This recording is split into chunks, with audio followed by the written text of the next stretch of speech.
East Pakistan में आवाम जोरों से अपने लिए एक अलग देश बनाने के लिए आंदोलन कर रही थी और दूसरी तरफ पाकिस्तान ईस्ट पाकिस्तान के लोगों पर जुल्म ढा रहा था। मर्दों को मारा काटा जा रहा था और औरतों पर तरह तरह के अत्याचार किए जा रहे थे। ऐसे में लगभग 1 करोड़ लोग ईस्ट पाकिस्तान से भागकर भारत में शरण ले चुके थे। ऐसी सिचुएशन में भारत को ना चाहते हुए भी पाकिस्तान के सिविल वॉर में इन्वॉल्व होना पड़ा। लेकिन भारत ने इस युद्ध में हथियार तब तक नहीं उठाए थे जब तक कि पाकिस्तान ने खुद आगे बढ़कर भारत के खिलाफ युद्ध नहीं छेड़ दिया। पाकिस्तान को जवाब देना जरूरी था और इसके लिए भारतीय सेना तैयार बैठी थी। इसके बाद 1971 के वॉर में ना तो सिर्फ भारत विजयी हुआ बल्कि एक नया देश बना, बांग्लादेश। हालांकि इस युद्ध में सिर्फ बांग्लादेश का जन्म ही नहीं हुआ था बल्कि एक और सुखद घटना हुई थी जब यूएसएसआर भारत के खिलाफ खड़े यूएस और यूके के विरुद्ध भारत का साथ देने के लिए बे ऑफ बंगाल में अपने मिसाइल्स और न्यूक्लियर सबमरीन्स के साथ आ खड़े हुए। लेकिन सवाल यह है कि आखिर यूएसएसआर को आगे क्यों आना पड़ा? ऐसा क्या हुआ था कि यूएस ने पाकिस्तान का साथ देने के लिए भारत को बे ऑफ बंगाल में घेरना शुरू कर दिया था? और क्यों यूएस और यूके की एयरक्राफ्ट कैरियर्स पाकिस्तान को युद्ध में छोड़ भाग खड़ी हुई? 1971 एक ऐसा वक्त था जब आधी दुनिया भारत के खिलाफ खड़ी थी, भारत को घेरने की कोशिश कर रही थी। उस समय यूएसएसआर ही एक ऐसा देश था जिसने भारत के लिए दुनिया से दुश्मनी ले ली थी। भारत पाकिस्तान वॉर के बीच एक समय ऐसा आया जब चाइना, ब्रिटेन और अमेरिका एक साथ भारत के खिलाफ खड़े हो गए थे। अमेरिका ने भारत के खिलाफ अपना टास्क फोर्स 74, जिसे 7th फ्लीट भी कहा जाता था, को मैदान में उतार दिया था। ऐसे में रशिया ही एकमात्र ऐसा देश था जिसने न सिर्फ अमेरिका को इस युद्ध में शामिल होने से रोका बल्कि चीन को भी भारत के खिलाफ शामिल होने नहीं दिया। बात 1971 की है। पड़ोसी देश पाकिस्तान में सिविल वॉर अपने पीक पर था। 1947 में धर्म का नाम लेकर पाकिस्तान भारत से तो अलग हो गया, लेकिन अपने देश के अंदर 2 अलग अलग आइडियोलॉजी के बीच टकराव रोक नहीं पाया। रिजल्ट ये हुआ, पाकिस्तान 2 हिस्सों में बट गया, एक पाकिस्तान और दूसरा बांग्लादेश। सच्चाई तो यह है कि इस बंटवारे की नींव उसी वक्त पड़ गई थी जब आजादी के बाद जिन्ना ने अपनी स्पीच में कहा था, पाकिस्तान की राष्ट्रभाषा सिर्फ उर्दू ही रहेगी। State language of Pakistan is going to be Urdu and no other language. दिक्कत की बात यह थी कि ईस्ट पाकिस्तान में ज्यादातर आबादी बांग्ला भाषी की थी। ऐसे में उर्दू के राष्ट्रभाषा बनने से ईस्ट पाकिस्तान के लोग खुश नहीं थे। ईस्ट पाकिस्तान वेस्ट के कंपैरिजन में इकोनॉमिकली ज्यादा संपन्न था। यहाँ बांग्ला बोलने वाले लोगों की संख्या अधिक थी। वहीं वेस्ट पाकिस्तान में ज्यादातर उर्दू बोली जाती थी और इधर के लोगों की मेंटालिटी भी अलग थी। ये खुद को सुपीरियर मानते थे, बात बात पर ईस्ट पाकिस्तान के साथ भेदभाव करते थे। यहाँ तक गवर्नमेंट की पॉलिसी और मिलिट्री का पावर भी इन्हीं वेस्टर्न पाकिस्तानियों के हाथ में थी। इसके बाद 1970 में पाकिस्तान में चुनाव हुए। ईस्ट पाकिस्तान की अवामी लीग पहली बार 313 में से 167 वोट पाकर चुनाव जीत गई। पार्टी की ओर से मुजीबुर रहमान को प्रधानमंत्री बनाने की तैयारियां हो रही थी, लेकिन वेस्ट पाकिस्तान को यह बात अच्छी नहीं लगी। पाकिस्तान की मिलिट्री, पाकिस्तान इलेक्शन कमीशन और वेस्ट पाकिस्तानी लीडर्स सब ने एक साथ मिलकर इलेक्शन को ही कैंसिल कर दिया। चुनाव जीत जाने के बाद भी मुजीबुर रहमान को कुर्सी नहीं दी गई। जो डिस्क्रिमिनेशन ईस्ट पाकिस्तान सालों से महसूस करता आया था, इलेक्शन कैंसिल होने के बाद उसे देख भी लिया था। ईस्टर्न पाकिस्तान के लोग इस भेदभाव को सहन नहीं कर पाए और उन्होंने पाकिस्तान के खिलाफ बगावत कर दी और अपने लिए एक इंडिपेंडेंट देश बांग्लादेश की मांग कर दी।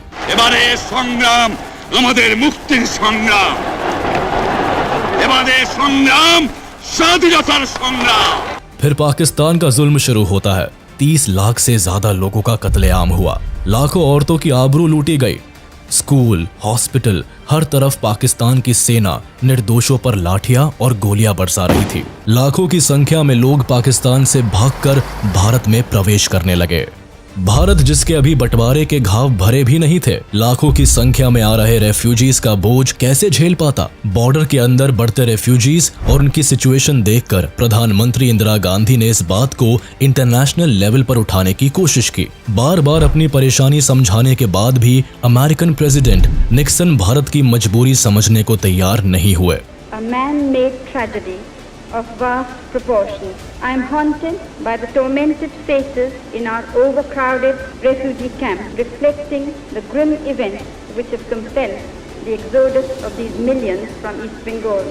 इधर पाकिस्तान के अंदर वायलेंस लगातार बढ़ता रहा। लेकिन पाकिस्तान ईस्ट पाकिस्तान में होने वाले जुल्मों की जिम्मेदारी लेने की बजाय पूरी दुनिया से अपनी सच्चाई छुपाने पर लगा हुआ था। ईस्ट पाकिस्तान पर जुल्म ढाने के साथ साथ पाकिस्तानी आर्मी ने भारत के खिलाफ अटैक भी प्लान कर रखा था। इसी प्लान के हिसाब से 3 दिसंबर को पाकिस्तानी एयरफोर्स ने भारत के 11 एयरफील्ड्स पर बमबारी करी और इसके अलावा कश्मीर के कई आर्मी बेसिस में भी अटैक किए गए। लेकिन पाकिस्तानी आर्मी को जितने सक्सेस की उम्मीद थी उतनी नहीं मिली और ना ही इंडियन एयरफोर्स न्यूट्रलाइज हो सकी, बल्कि उल्टे भारतीय सैनिक और अधिक क्रोध से भर गए और पाकिस्तान को युद्ध का जवाब देने के लिए तैयार हो गए। जवाब में भारत ने भी अपनी तरफ से 4 दिसंबर को पाकिस्तान के खिलाफ वॉर डिक्लेयर कर दिया। अमेरिका जो पहले से ही पाकिस्तान की तरफदारी में था, वो नहीं चाहता था भारत पाकिस्तान के खिलाफ युद्ध लड़े। भारत ने नॉन अलाइनमेंट पॉलिसी को चुना जरूर था, लेकिन हमारे देश के रिश्ते यूएसएसआर के साथ हमेशा से अच्छे रहे थे। उधर दूसरी तरफ अफगानिस्तान और चीन ऑलरेडी यूएसएसआर के साथ आ चुका था और कम्युनिज्म को खुलकर सपोर्ट कर रहे थे। ऐसे में अमेरिका एशिया में कम्युनिज्म को कंटेन करने के लिए पाकिस्तान को अपना एलाय बना लेता है। पाकिस्तान अमेरिका के लिए कोल्ड वॉर में साउथ एशिया में हॉट सीट था, जिसे अमेरिका हर हाल में सपोर्ट करना चाहता था। लेकिन भारत के इरादे साफ थे। ईस्ट पाकिस्तान के साथ हुए अन्याय ने इंदिरा गांधी को अंदर से झकझोर कर रख दिया था और उन्होंने ईस्टर्न पाकिस्तान को फ्रीडम दिलाने का निर्णय ले लिया था। जनरल मानेकशॉ और जगजीत सिंह अरोड़ा की लीडरशिप में इंडियन मिलिट्री पाकिस्तान की सीमा में बढ़ती चली गई।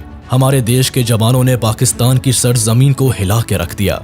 मन ही मन अब पाकिस्तानी आर्मी उस दिन को कोस रहे थे जब उन्होंने भारतीय शेरों से उलझने का सोचा था। पाकिस्तान का ये हाल देखकर अमेरिका बौखला चुका था। अमेरिका को अब लगने लगा था कि भारत कहीं वेस्ट पाकिस्तान को भी ना कैप्चर कर ले। इसीलिए वॉर के बीच भारत के सभी दुश्मन देश एक साथ मिलकर पाकिस्तान की मदद में आ गए। अमेरिका भारत पर दबाव बनाने की कोशिश करने लगा। अमेरिकन प्रेसिडेंट रिचर्ड निक्सन ने इंडियन एम्बेसडर LK झा को बुलाकर अपने तरफ करने की कोशिश की और साथ भारत यूएसए के अच्छे संबंधों की आगे बढ़ाने की बात की। लेकिन इन बातों से यूएसए का मतलब साफ था कि अगर पाकिस्तान भारत का युद्ध हुआ तो यूएस भारत के साथ खड़ा नहीं होगा। निक्सन ने यह भी कहा था कि अगर यूएसएसआर के साथ भारत की ट्रीटी है तो अमेरिका भी पाकिस्तान के साथ जुड़ा हुआ है। दरअसल पाकिस्तान अमेरिका के सेंटो एंड सिएटो ट्रीटी के तहत जुड़ा हुआ था। एक तरफ भारत की मिलिट्री पाकिस्तान के खिलाफ कार्रवाई कर रही थी, उसी समय भारत की प्रधानमंत्री इंदिरा गांधी रामलीला मैदान में एक बहुत बड़ी जनसभा में भाषण दे रही थी। उन्होंने खुलेआम कहा कि कुछ बाहरी ताकतें हमारे देश को धमकाने का काम कर रही है, लेकिन हम डरने वालों में से नहीं है। उनका मुंह तोड़ जवाब दिया जाएगा। हम आज सारी दुनिया में जो दबे हैं, सारी दुनिया में जो वर्षों से, आज के नहीं, जो सदियों से दबाए गए हैं, चाहे वो अपने दबाएपन को न पहचान सके, वो अपनी गुलामी को नहीं पहचान सके, लेकिन हम पहचानते हैं और हम जानते हैं कि उससे आज हम नहीं लड़ेंगे तो यही धक्का हमको लगेगा।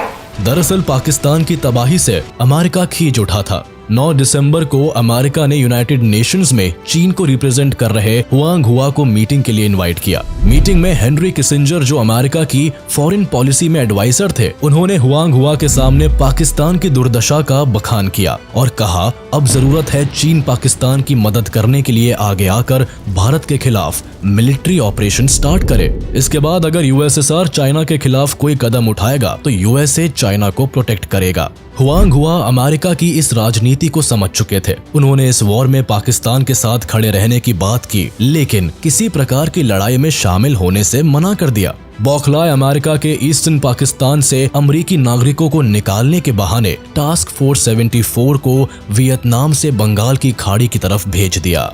USS एंटरप्राइज उन दिनों विश्व का सबसे बड़ा एयरक्राफ्ट कैरियर था। इस एयरक्राफ्ट में 70 फाइटर जेट्स और बॉम्बर्स थे। इसके अलावा इसके साथ guided missile cruiser USS king, guided missile destroyers USS Decatur, Parsons and tartar Sam और असॉल्ट शिप USS ट्राइपोली भी थे। भारत के पास उस समय एकमात्र एयरक्राफ्ट कैरियर INS विक्रांत था, जिसकी तुलना में अमेरिका का 7th फ्लीट बेड़ा काफी बड़ा और पावरफुल था। वॉर शुरू होने से 4 महीने पहले 9 अगस्त 1971 को ही इंडिया ने रशिया के साथ Indo Soviet treaty of friendship and cooperation of 1971 पर सिग्नेचर कर लिया था, जिसमें एक नियम ऐसा भी था कि जब भी भारत पर कोई फॉरेन पावर अटैक करेगा तब USSR को भारत की रक्षा करनी ही होगी। सोवियत इंटेलिजेंस ने यह बात पता कर ली कि ब्रिटिश और अमेरिकन ने मिलकर भारत को बे ऑफ बंगाल में घेरने की प्लानिंग कर रखी है। इसके लिए ब्रिटेन अपने एयरक्राफ्ट कैरियर HMS ईगल के साथ हजारों टन बम और डिस्ट्रॉयर्स लेकर वेस्ट साइड से भारत को घेरने की कोशिश कर रहे हैं।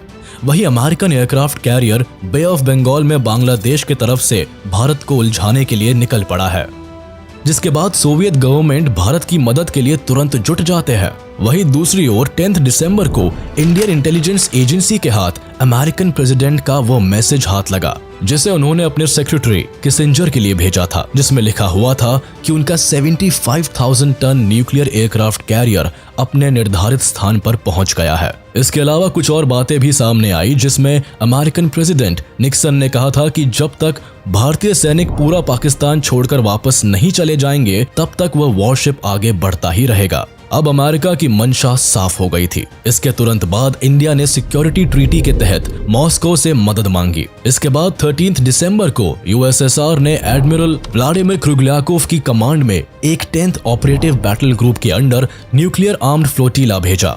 USSR ने 2 टास्क फोर्स तैनात किए थे, जिसमें कुल मिलाकर क्रूजर्स, 2 डिस्ट्रॉयर्स, 6 सबमरीन्स और सपोर्ट वेसल्स थे। दरअसल USSR अमेरिका को अपनी सेना का दम भी दिखाना चाहता था। भारत USSR के बीच हुई ट्रीटी की वजह से USSR ने चीन को भी इस वॉर में भारत के खिलाफ नहीं बोलने दिया।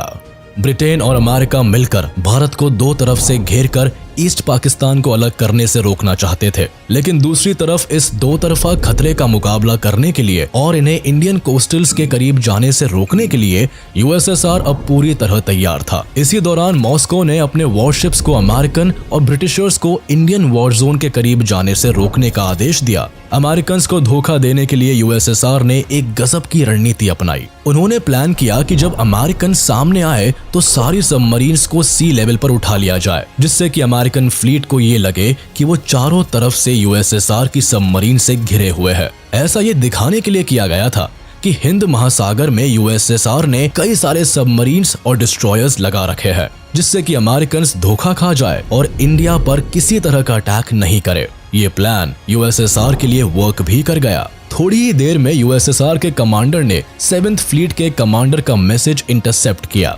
जिसमें British warship incharge admiral Gordon American 7th fleet captain से कह रहे थे कि सर, हमने काफी देरी कर दी है। यहाँ ओशन में पहले से USSR बड़ी भारी मात्रा में सबमरीन्स के साथ पहले से आ चुका है। मैसेज मिलने के बाद US की वॉरशिप्स इंडियन वाटर टेरिटरी में एंटर करने के पहले ही रुक गई और श्रीलंका की तरफ से निकल गई। वहीं दूसरी ओर ब्रिटिश सबमरीन्स ने भी मेडागास्कर का रुख कर लिया और इस तरह से USSR की सूझबूझ ने INS विक्रांत का काम आसान कर दिया।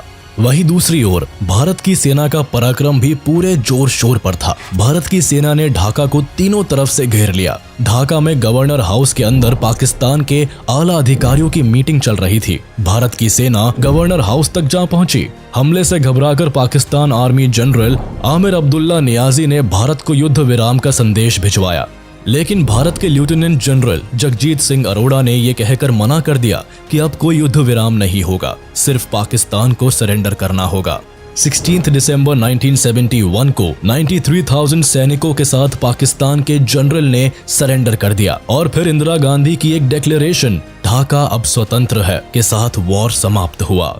लेकिन एक सवाल हर इंडियन के मन में जरूर उठता है कि आखिर अमेरिका ने भारत के खिलाफ अपना टास्क फोर्स क्यों उतार दिया था। दरअसल इंडिया की USSR से बढ़ती हुई नजदीकियां अमेरिका को खल रही थी। ये वो दौर था जब USSR अपने पांव बड़े कर रहा था और ये बात सुपर पावर अमेरिका को बिल्कुल भी अच्छी नहीं लग रही थी। भारत पाकिस्तान वॉर में एक तरफ जहां अमेरिका, चाइना और ब्रिटेन पाकिस्तान की मदद कर रहे थे, वहीं USSR भारत के लिए एकमात्र सहारा बना हुआ था। अमेरिका के भारत पर खफा होने की एक वजह अमेरिकन प्रेसिडेंट निक्सन की रेसिस्ट सोच भी थी। अमेरिका को इस बात का भी डर था कि अगर पाकिस्तान में भारत जीत गया तो एशिया में USSR का विस्तार और अधिक बढ़ जाएगा।